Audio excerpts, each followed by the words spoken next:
Hi, everyone. This is Dr. Eric Fields, a licensed psychologist specializing in addiction. And for the last several weeks, I have been focusing on sports gambling addiction.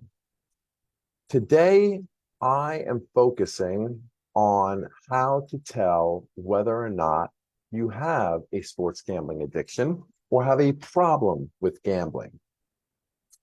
So there are two goals for today's video. The first is to define what we mean by addiction. And the second is to provide you some parameters to test yourself as to whether or not you may have a sports gambling addiction. Not all addictions have a physical dependency. And I'm going to lead off with that word because it is the hallmark of any addiction, dependency.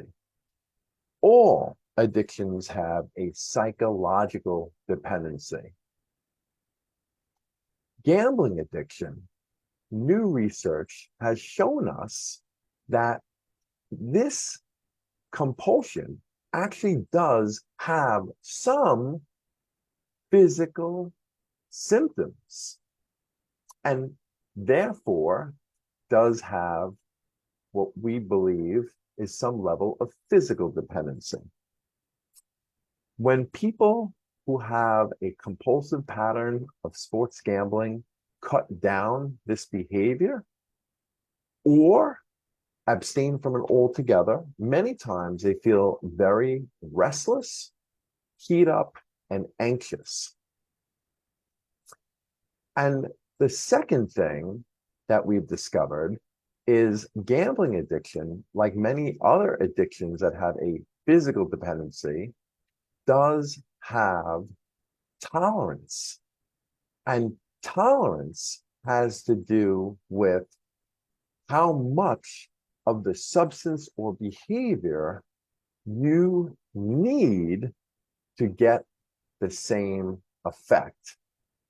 So in other words, the more you compulsively gamble, the more you need to bet, your tolerance level increases in order to feel the same exciting effects that you experienced when you first started this behavioral pattern.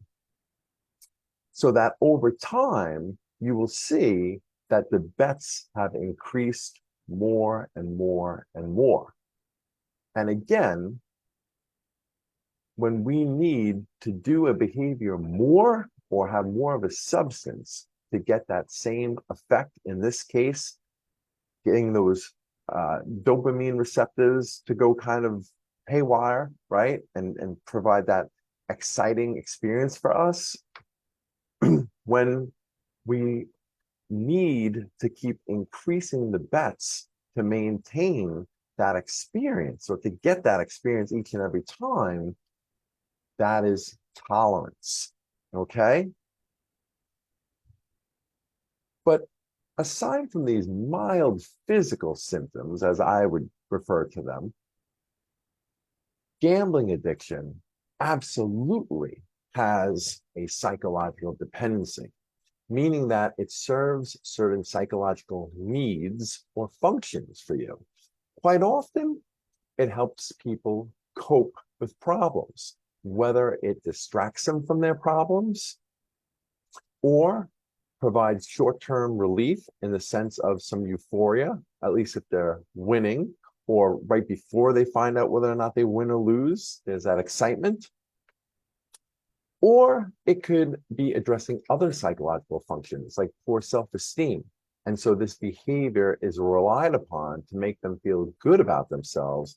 Again, so long as they're winning, of course, this often backfires as a long-term plan or solution to low self-esteem issues.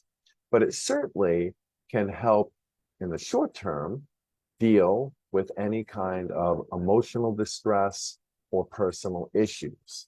Again, in the long term, it is not a good plan and creates more problems. So Other things to think about in terms of whether or not you might have a sports gambling addiction are you in the red? Because every person that has a sports gambling addiction, by definition, will be in the red over the course of their lifetime, meaning that you've lost more money on gambling than you've gained. The second thing to consider, do you feel out of control when you're doing this gambling behavior? In other words, do you have good intentions before you start gambling in the sense that I only want to bet this much, or I only want to do it for this long? And then it seems time and time again that the behavior turns very reckless and impulsive. And the third thing to consider is, how do I respond to my losses? Do I engage in chasing behavior? And chasing behavior is when you're down a bunch of money, you've lost money, and you then turn to gambling to kind of redeem your money or redeem yourself and to try to, get back those losses. Okay, so now let's talk about the test. What I want you to do is, first off, come up with some goals in terms of what we psychologists call FIDS, F-I-D. It is an acronym that describes different dimensions of behavior. It's how we measure behavior, and it stands for frequency, intensity, and duration. So you have to decide how often you want to gamble in terms of what would be acceptable to you. And I really want to emphasize this. This is person specific. In other words, it's individualistic.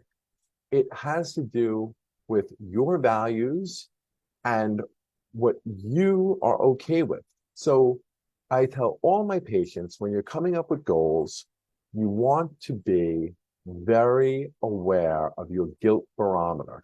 In other words, if I do this behavior in this way, will I experience guilt or not? It doesn't matter what other people think or what society says about your behavior. This is what differentiates me from a lot of other practitioners. I don't get caught up in that. My goal is to help patients come up with their own goals and objectives that are going to lead them to feeling good about themselves, fulfilled, and not guilty.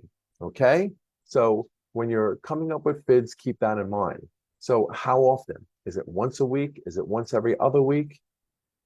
The second parameter, I'm going to skip over the I because that's the most important, save that for last, is duration.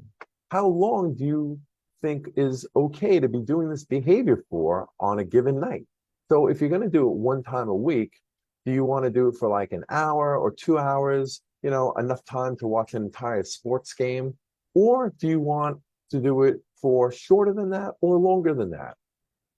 Again, it has to do with you. What are you okay with? And lastly, the most important, the one that gets people into the most trouble, the intensity. In terms of a gambling addiction, the intensity has to do with the amount of money that you bet. Okay, so it has to do with the amount of money that you're going to place on a given bet for a given game or event. Okay, so what are you okay with? Are you okay with placing $25 bets, $50 bets, $100 bets? Now, when you're coming up with this, the other thing that's going to be really important is not just your guilt barometer and what you think is okay, but your financial situation, right?